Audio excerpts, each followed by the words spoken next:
But this has been an off and on project for a couple years. And you might be asking, why did this take so long? This is a classic case of starting a big project before you're really familiar with the workflow.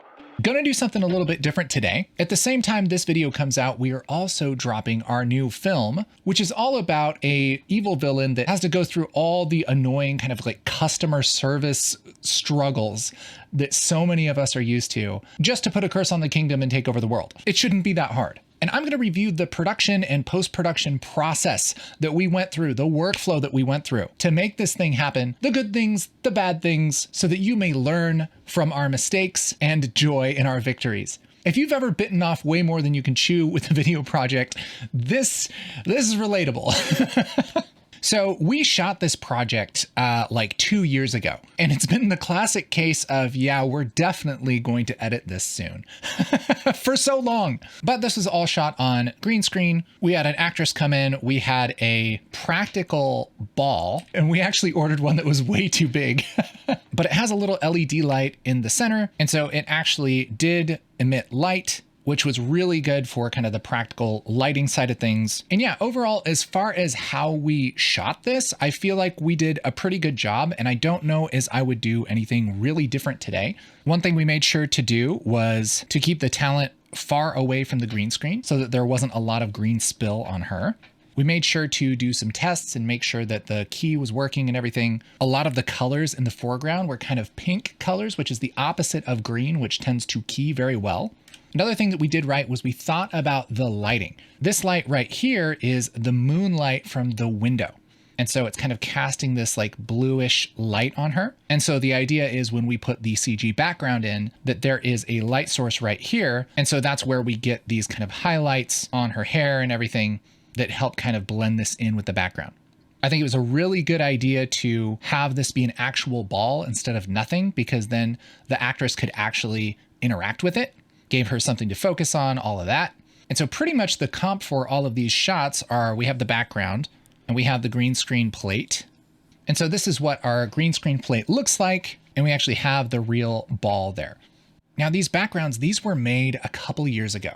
They were made in Unreal Engine, which we were really excited about at the time, which made it relatively easy to bring in props and kind of set up lighting and everything.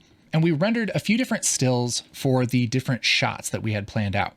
And going back and doing this again, knowing what we know now, I would probably spend a little bit more time aligning the camera to be just right, because a lot of these shots I feel like are almost right. But this was really like the first project that we did, like really trying to exactly match cameras. And I feel like we kind of got it good enough and then sort of moved on and got distracted with a bunch of other stuff, which just happens when you have a production, especially a production that kind of gets drawn out over years and years. Now, speaking of that, this whole production is entirely green screen. And so from beginning to end, everything is on green screen, which I learned I really don't enjoy.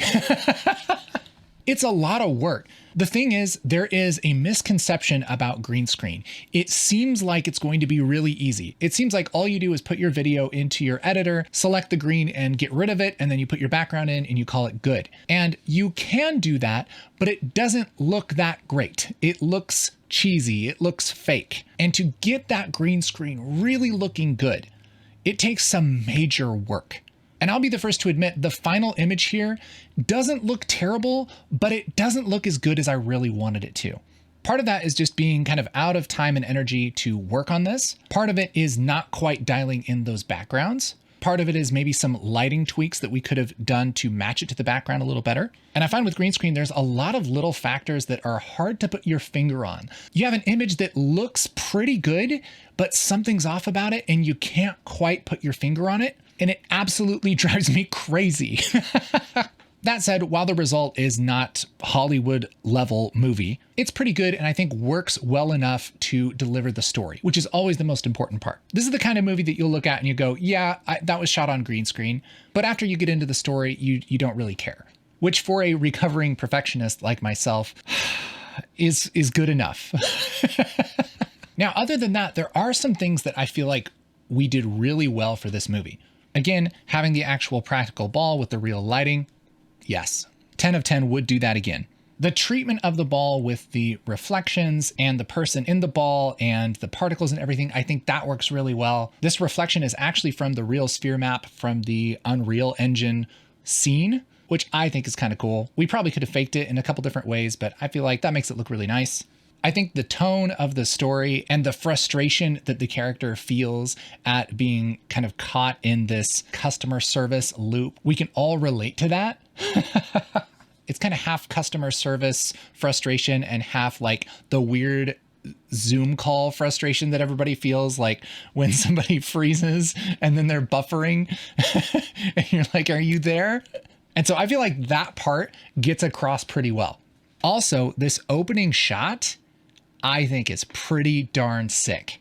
This looks sick. This is a miniature. I think it turned out freaking amazing. Dan and Sam 3D printed this castle and made this hillside out of plaster and got these little miniature trees and set up this whole thing. I'll just kind of brighten this up for us real quick.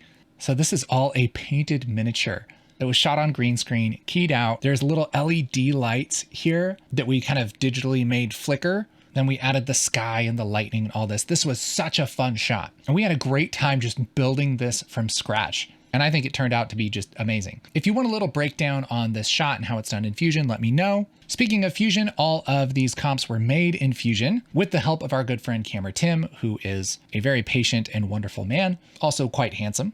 And so he helped actually get the key on a lot of these shots. And I'll tell you what, we learned a lot about green screen just going through this. One big thing is you always want to do noise reduction with your green screen. It helps your key be cleaner. And not only do you do one selection, but you tend to do a couple of different kinds of selections to help adjust different parts of the image. This selection right here is just the edges, and that's so we can do a little bit more spill suppression. Spill suppression is kind of getting rid of the green that's on somebody when they're in front of a green screen. And this part was tricky as heck, man. Check this out. So here, if we zoom in, we see this kind of green on the edge. But what's nuts is there is no green in this image. Like, this is not green, but it looks green. This is actually gray. And because it's next to this pink, it looks green, which is so frustrating because I kept doing this green screen and putting it out and showing it to the guys. And they go, well, I can still see green around her edges. And I'm like, bro, no, you don't. No, you don't. But it doesn't matter. And so what we ended up doing is actually selecting the edges and just tinting them pink because gray is too green. But if you tint them pink, then it looks normal. Eyes are dumb, but just this edge color correction really helped blend in that hair and those fine details. I mean, it just really took this to the next level. Something we also did really right when it comes to the effects is there were two main green screen layers. We had the person listening and we had the full plate. And we synced them up in the edit on the edit page and just kind of roughly threw this in here for the edit. We cut it down and made sure everything made sense in the edit. See, here's one of our earlier timelines. By the way, you always want to work in versions, so you can always go back to an old timeline and grab something that you deleted or something like that. And so, yeah, we made this edit with this layer and edited it for time. And then we actually baked out one full layer as one big video, and then the other layer as one big video, and then went through and split them up, and then made each of these into a Fusion clip. What that did was made it so that I could copy the Fusion comp from one clip to another, and it's going to use the same media, but it's going to use a different time of it. And so I don't have to rebuild the comp for every single clip. I can kind of just copy it over, and it works pretty well with minimal tweaks. So that part was really good. So a couple months ago, I went in to kind of finish off this project, and I realized that it was kind of too long. Again, we hadn't touched it in a couple years, and looking at it with fresh eyes, I went, you know what? This clip could be a little bit shorter. We could get into this clip a little bit later. And I ended up cutting out like 2 minutes of the story. So I went through the whole thing and cut it out, but I had my Fusion comps most of the way done. And sometimes when you have a Fusion comp in the timeline and you chop like the front of it off, it goes insane. And all of this happened with all of the clips, everything that I edited, and it completely ruined all of it. I was sitting down there tweaking, cutting everything. And I'm like, yeah, this is looking a lot better. And I told the guys, I'm like, yeah, we should be able to watch this afternoon. And I think it's almost there. And they go, great. And like 15 minutes later, I sent them a message and was like, actually, it's going to be next week because I ruined everything. Luckily, because we have our workflow really dialed in here, this kind of snag, this thing that popped up and was like, so frustrating, wasn't the end of the world. Because look at this, we have several different versions of the timeline. And this is also the 5th version of the project. Here's a workflow hack. Every time you do something major to your video, whether it's getting into color, whether it's starting visual effects, finishing visual effects, starting your sound mix, whether it's 7 minutes long and you wish it were 5 minutes long, so you're gonna just chop it up. Before you do that, do a save as. Make a new version of your project and or your timeline. Because if something crazy happens where you ruin 80 Fusion comps, or maybe you just don't like the new tweak that you just did, you can always go back to the earlier version.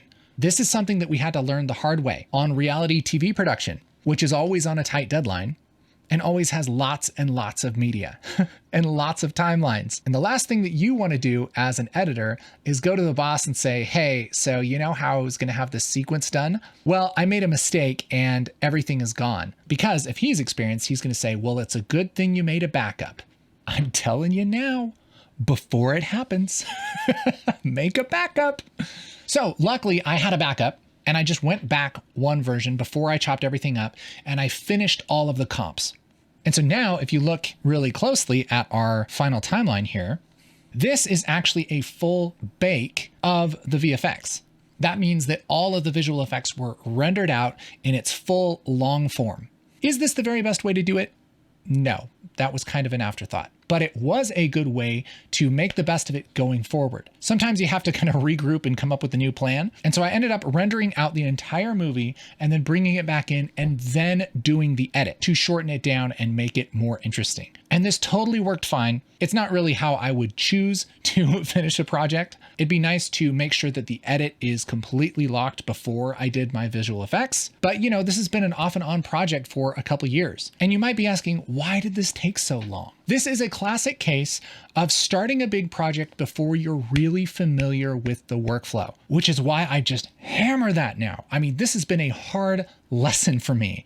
The thought process here was something like, hey, we should do a fantasy movie about a lady in a castle. Oh, that's cool. Do you want to build a castle set? No way. That would take too long. It would be so much better if we built a castle set and it would take maybe a week, maybe cost a couple $100, and it wouldn't have been 2 years of procrastinating green screen effects. Ignoring that unfortunate truth, we shot this on green screen. And like I said, how we shot it was pretty good.